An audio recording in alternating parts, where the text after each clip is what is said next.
Ever wanted to bring your stunning Adobe Illustrator designs to life? In this video, we'll dive into the magic of animating your Illustrator files directly within Adobe After Effects. Making your vector graphics move and groove. The first thing you'll want to do is organize your Illustrator file into layers.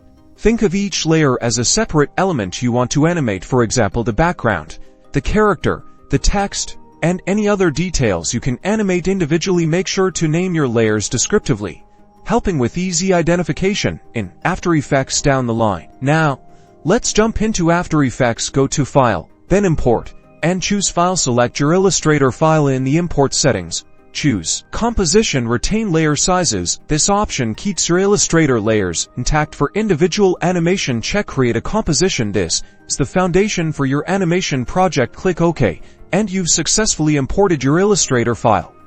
You'll see a composition in your project panel. Double-click the composition to open it and bring it into the timeline panel. Here's where the animation begins.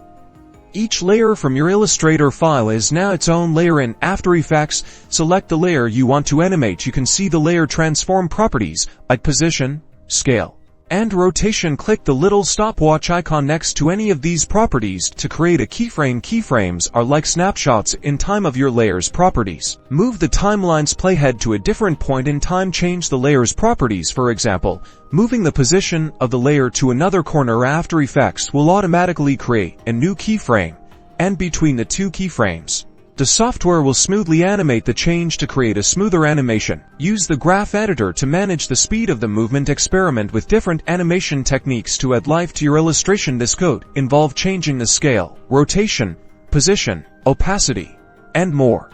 Explore masks and effects for more advanced animations. Continue adjusting keyframes and properties to create your desired animation, and fine-tune your animation as you go. With these basics, you're well on your way to animating your beautifully created Illustrator files. Keep creating.